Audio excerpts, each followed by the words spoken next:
Hi, everyone. It's Matt Barrows with a quickie 49ers plus minus update on Wednesday.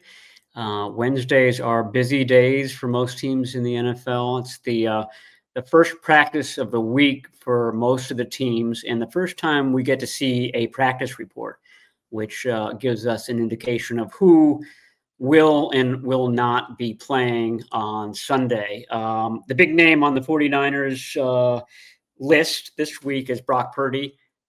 He was a bit of a surprise. He was limited in today's practice. We saw him out there making passes, dropping back, doing a little bit of work for the first time in a couple of weeks. I will let the internet sleuths out there pour over the film, the clips of Brock Purdy throwing today, and make their judgments. I would say, though, that I'm still of the opinion that Mac Jones plays against the Cardinals on Sunday. I think at the very minimum, this shows that Brock Purdy is making progress. He didn't practice at all last week. That the toe is feeling better. I don't know if the shoulder is really part of the equation anymore, although they're still listing him with a toe / shoulder issue. I think that that's positive, but just looking at him and seeing where he was in the quarterback pecking order on Wednesday, he did seem a little bit tentative, a little bit ginger, and maybe that's natural when you're coming back from that injury and it's your first practice back. Obviously, it's going to hinge on how he feels on Thursday and Friday, how much he practices on Thursday and Friday. But my thought on Wednesday, 4 days out before the game, is that the 49ers don't really need to push it. Mac Jones has shown that he can be a winning quarterback, that they can win with Mac Jones. Why risk Purdy exacerbating that toe injury when you don't have to? If he's not 100% comfortable, I don't think that he's going to play. Now, that doesn't mean that he won't suit up. I think it's a possibility, given the 49ers' lack of depth at quarterback, that he could be in uniform. He could be there in an emergency basis. They could elevate Adrian Martinez from the practice squad like they did last week, in case Mac Jones had to come out of the game early and one quarterback had to play the bulk of the game. But maybe it's a tight game in the fourth quarter and Mac Jones has to come out, and maybe that's a scenario in which Brock Purdy would come in. Anyway, the 49ers have some options. Tim Kawakami and I will certainly weigh in on this later in the week when we have a little bit more evidence. But for now, I would say, it's probably going to still be Mac Jones. Who else did not practice? Kyle Juszczyk, dealing with a concussion. He didn't practice. The same day, the 49ers elevated Braden Willis from the practice squad to the active roster. Willis and Jake Tonjes both can line up as a fullback. They did that quite a bit in the summer when Juszczyk was out, with the ones and the twos and the threes were practicing. So just gives the 49ers a little bit more preparation for a game in which they might not have Kyle Juszczyk and George Kittle. That's been a rare scenario for the 49ers. Usually one or both of those guys has been in the lineup. So it will be a challenge. It's something that the 49ers handled well. Jake Tonjes has been Johnny on the spot, just like Ross Dwelley was during the, I think it was the 2019 season when Juszczyk had to miss a few games. But this is the first time that they've been missing both of those guys for an extended stretch, if Juszczyk doesn't play on Sunday. Sharon Neal also in the concussion protocol. He's one of the team's gunners. He and Darrell Luter have been lining up there. If Neal can't play, I would think that Chase Lucas might be the gunner with Luter in the game against the Cardinals. Sharon Neal also is basically a backup at three positions: nickel cornerback, safety, and outside cornerback. So the 49ers would have to worry about their depth at that spot if he doesn't play. Juwan Jennings didn't play last week, or didn't practice. Last week he didn't practice with a shoulder injury. This week we added ankle to the shoulder injury. So he didn't practice on Wednesday and Thursday of last week. He did practice on Friday, which is the 49ers' lightest practice of the week. He ended up playing well, playing fine. I think he got some criticism for a couple of fourth quarter catches on third down that really would have put the game away. Notable, I think, that Pro Football Focus didn't rule those as drops. Pro Football Focus, whether you like them or not, is an objective observer in that. So I tend to side with them. They were high degree of difficulty catches.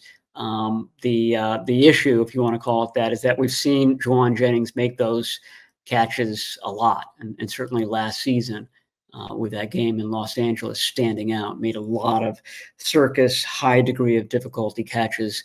Got to kind of chalk that up to the fact that he's dealing with not one, but two injuries by that point in the game, and didn't practice a lot in the summer, didn't practice a lot in the run-up to that game. So he might not be peak Juwan Jennings at the moment. Who else did not practice? Nick Bosa, Christian McCaffrey, and Trent Williams were all under the designation of resting veteran player.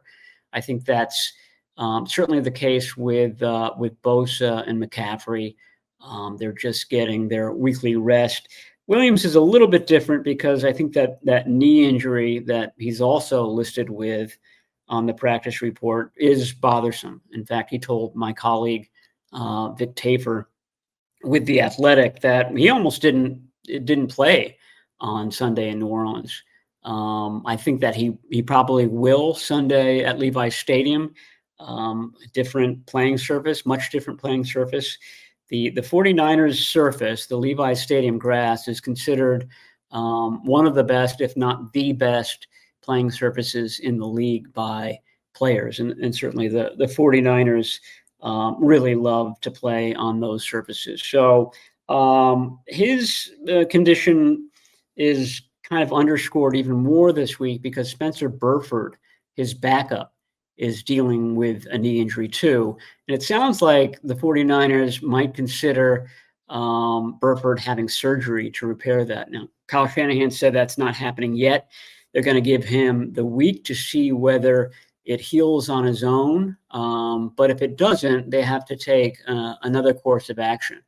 And also on Wednesday, they added Brandon Parker, an ex-Raiders tackle, to the practice squad. Parker spent the 2024 offseason and training camp with the 49ers, did not make the team, which kind of shows where he stands in their opinion, but he is familiar with the offense, and should Burford not be able to play against the Cardinals, I think the 49ers would probably bring Parker up, elevate him for that game. Jordan James, he's still on the injury report with a finger, that broken pinky, but he was full go for the first time in a long time. So I think he's still probably going to be a healthy scratch for Sunday's game, but the key word there is healthy. He's no longer limited in practice. Jordan Watkins isn't on the practice report at all anymore. So he's 100% back from that high ankle sprain that he sustained in the first preseason game. He's interesting. A lot of times when rookies miss time, and Watkins has missed basically a month now of game playing. He's been back at practice on a limited basis, but oftentimes when that happens, the rookie can't get that back. Coaches lose confidence in them, and they sort of fall by the wayside and don't play a lot. There are exceptions to that, and Kyle Shanahan on Wednesday pointed out Ricky Pearsall, who we all know missed the beginning of the season after being shot on August 31, came back, and then got more and more playing time as the season went on and got better and better. Watkins isn't missing as much time, perhaps, as Pearsall did. He's practiced more than Pearsall has or did last season. And I think that the coaching staff has faith in Jordan Watkins. He was a quick learner in the spring, got a lot of reps in the summer. My expectation is that at some point he's back sort of in the mix. And they could use his speed. That was a kind of slow wide receiving core that the 49ers had out there on Sunday. It helps when Marquez Valdez-Scantling is back there, but he's only had one target in 2 games so far. There's more familiarity with Jordan Watkins. I think once Jordan Watkins is back in the fold, I don't think that bodes well for Marquez Valdez-Scantling. They sort of do some of the same things. I think Watkins is actually a little bit more versatile than MVS is. What else? Mac Jones. He was on last week's practice report with that knee injury that he sustained in the summer. He's not on the report this week. So if he does start on Sunday, he's full go. And then finally, a guy who keeps slipping into our sideline videos is Brandon Ayuk. I think you can see the video playing right now. Looks pretty fast out there. He's not making cuts or anything like that, but he was sort of varying his speed. He was doing stop and go. Here we are in week 2. He's got to sit out 2 more games at least. But, if I was a betting person, I would circle that. I believe it's the week 7 game, home game against the Atlanta Falcons on Sunday night. It's in prime time. It's on grass. It would give him a good ramp up period to begin practicing, that practice window that these pup guys have. And that might be a good spot to bring him back. They also play the Rams at home in week 10. That could be a spot. But boy, it does seem like Brandon Ayuk is champing at the bit to be back out there, and he likes to perform for the cameras, as we all learned last season. But this is a different type of performance. He's looking more and more impressive, more and more aggressive with his running. Kind of suggests that he's going to be back in the first half of the season. Kyle Shanahan did not want to get into that today. He had a very curt answer when someone asked about Brandon Ayuk, and that answer was, yeah, he's progressing. He did not go more in depth than that. So that's it from Wednesday. Busy Wednesday. Wednesdays are always busy. Tim and I will hit you later in the week. We'll have more info about Brock Purdy and the rest of the guys on the practice report. Until then, I am Matt Barrows. Thanks.